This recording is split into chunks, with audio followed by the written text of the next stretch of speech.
Aaditya here. So today I'm doing amniocentesis for a patient who has high risk of Down syndrome on dual marker test.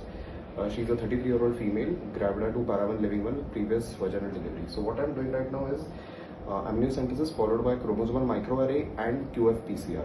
Now chromosomal microarray has been recommended over cardio for all indications of amniocentesis where there is a chromosomal aneuploidy that is suspected. So right now what I can see is under sterile settings, I have also sterilized the probe by the way. I am seeing that this is the fetus inside and this is the amniotic fluid. Now from this amniotic fluid, I am going to take out some fluid and I am going to be sending it for the tests. Now I am using a 23 gauge needle, 22, 23, anything is fine because this is a lean patient. I am using a 10 centimeter needle. Now under USG guidance and at a part that is safe to the fetus as well, I am going to send the needle in and my assistant is going to start withdrawing the fluid.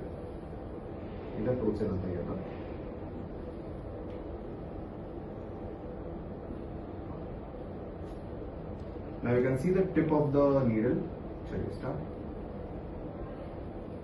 The shining part is the tip of the needle. And you can see the tip this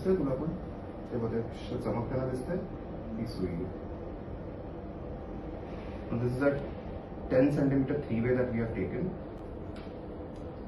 It has to be done completely under ultrasound guidance. The tip should never be out of your sight because if it goes out of your sight, then in that scenario it can end up piercing or perforating the vessels, the umbilical vessels.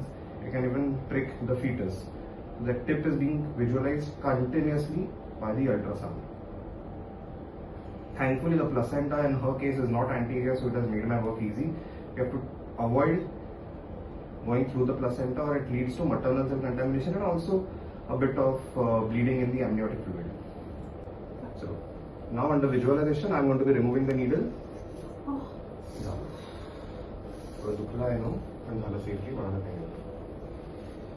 And with this, I am done with the procedure. Now I will be showing the mother the fetal heart rate. If you can see that over here, the fetus is moving anyway. I can see the fetus, and over here is the fetal heart that you can see.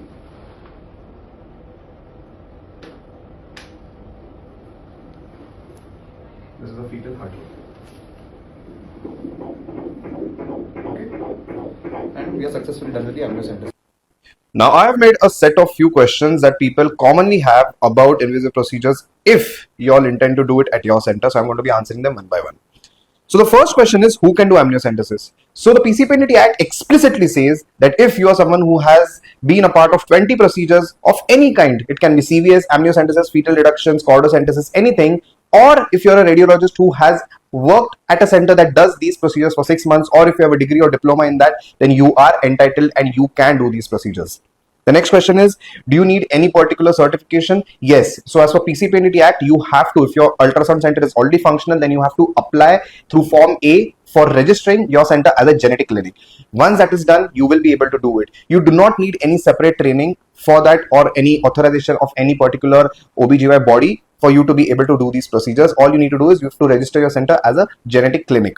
The next is, does your procedure have any particular forms? Yes, it's not just my procedure, it is uniform across the country. You need to be first of all filling Form F, which mentions all the patient's details and what was the reason that I'm doing this test. The second one is going to be Form G, wherein I'm going to be mentioning which is the procedure that I'm doing and that I'm not disclosing any sex. This is called as Form G and it is very important. So Form F and Form G. Also an online entry of the Form F has to be done for this procedure on the official PCP&T website.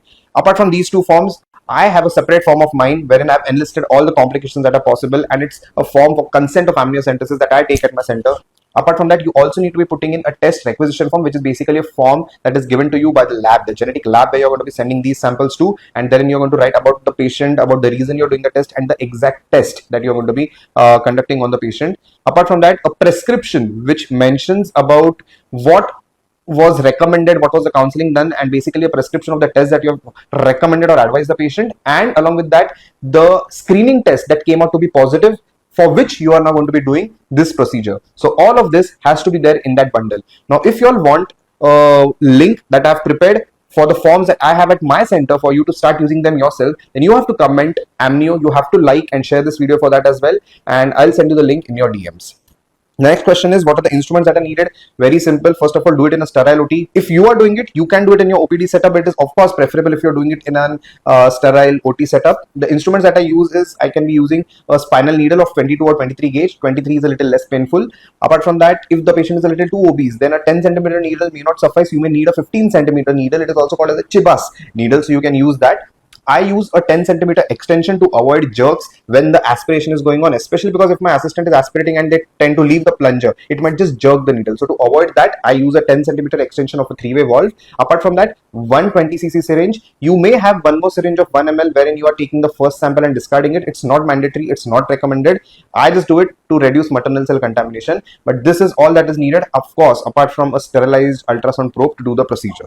The next is ideal time to do the procedure. So the ideal time is not a certain week of gestation. It is the point of time after the fusion of chorionic and amniotic membranes. This reduces the chances of amniotic band sequence complications and also PPROM. So it happens around 16 to 17 weeks. So I preferably do my amniocentesis after 17 to 18 weeks of gestation. So when a patient comes to you in your OPD, just put the probe on the patient, see if the chorioamniotic fusion has happened, look at the site of the placenta, and then go ahead with the date. Kab karna hai, then you give the date to the patient.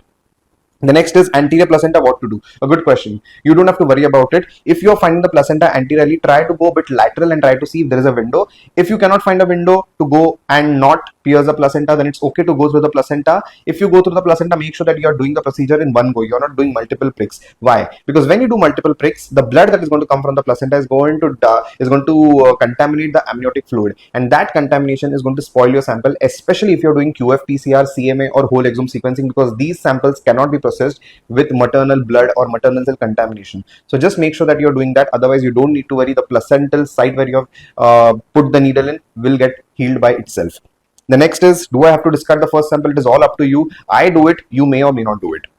Antibiotics, progesterone, and tocolytics. All three not recommended by RCOG. I personally give an oral antibiotic. It can be Amox or Cefixime. I give Cefixime for 5 days. I started a day prior to the procedure and then continue for 4 days after that. And progesterone, I prefer to give micronized progesterone. You can give dydrogesterone. Few people even give intramuscular. Not really recommended. Doesn't make much of a difference. None of the studies have even showed any evidence of its benefit. Tocolytic, absolutely not. Duodenone, nifedipine, nothing is needed. Thoda chota mota contraction aa bhi gaya, it will go by itself. People are giving it. I do not give it.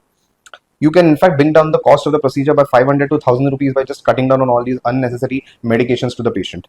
The next is aspirin and LMWH. Can I do the procedure if the patient is on it? So if the patient is getting low dose aspirin like 75 to 150, you don't need to stop it. It's okay, you can do the procedure. If you're giving it for a prophylactic purpose, the aspirin like pre-eclampsia, prevention and all, maybe stopping of 2 days is not going to make a difference. But if you're giving it for something like hypertension, heart disease, or any cerebrovascular accident history of that, and if the patient is only on low dose, you can continue and go through the procedure. For LMWH, if the patient is having some history of DVT for which the patient is on LMWH, then you cannot stop it. It's okay, just go in through one single prick and come out. If the patient is on LMWH for a prophylactic purpose and it is not indicated, then try to stop it for 1 day or space it for 12 hours after the last dose.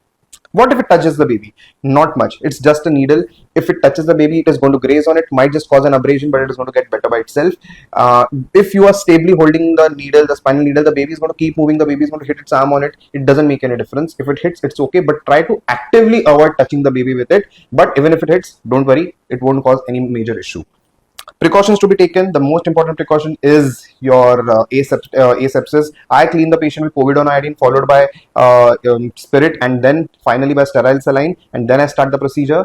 After that, do it in a single prick. Avoid contaminating the amniotic fluid with blood by multiple pricks.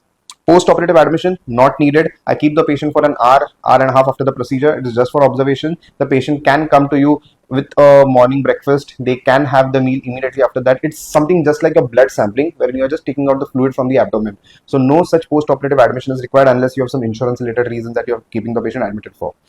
So these are all the important questions that people have about amniocentesis. I hope you liked this video. If you have liked it, do share it and comment amnio in the comments, and I will send you the link which has all the documents that I take for my patients with invasive procedures.